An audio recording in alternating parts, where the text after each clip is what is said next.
नाव आदिवासी विकास हायस्कूल कजरी डोंगरगाव हे आहे आणि इथल्या 10व्या वर्गात शिकत आहोत। बिलकॉन 2025च्या अंतर्गत आमच्या टीमचे नाव आत्मनिर्भर भारत हे आहे। त्या अंतर्गत आमच्या प्रकल्पाचे नाव सेंद्रिय व स्वावलंबी हे आहे।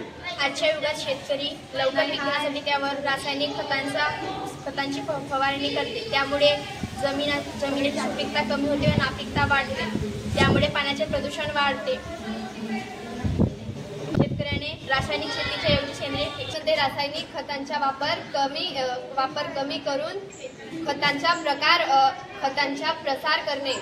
आम्ही असे खत तयार करीत आहोत की जे पूर्णपणे निसर्गातील पदार्थांमुळे बनतील, यांच्यात कुठल्याही प्रकारच्या रासायनिक पदार्थांचा उपयोग होणार नाही।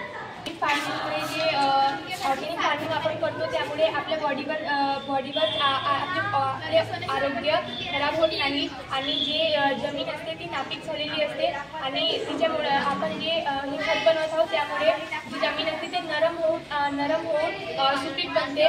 शेतकऱ्याला त्याच्या शेतीसाठी स्वतः खत तयार करता येते व पर्यावरण आणि मानव आरोग्य दोन्ही टिकवून ठेवता येते।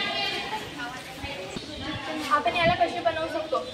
आपण जर शेतात गेला तर आपल्याला विविध प्रकारचे पानं मिळतात, त्यामुळे आपण कोणतीही 10 प्रकारची किंवा कोणती वेगवेगळ्या प्रकारची पाने घेऊन ते आपल्याला शेतामध्ये अवेलेबल असतात ते आपण बनवू शकतो।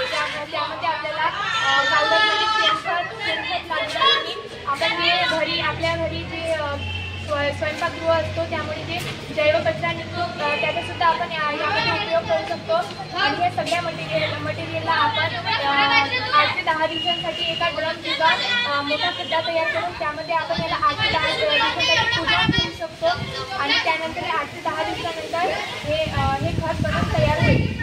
जे शेतकरी असते शेतकरी कोणावरही अवलंबून न राहता स्वतःवर अवलंबून राहतो। त्यानंतर जे आपण जे हे खत बनवत आहोत त्यामुळे जी सॉइल वॉटर किंवा बायोडायव्हर्सिटी आहे यावर कोणतेही परिणाम होणार नाही, उलट आपण याला प्रोटेक्ट करत आहोत आणि जे मानव आरोग्य असतो त्यावर सुद्धा काहीही फरक पडणार नाही। यामुळे जो शेतकरी आहे तो कोणावरही अवलंबून नाही राहील, स्वतःवर अवलंबून राहील।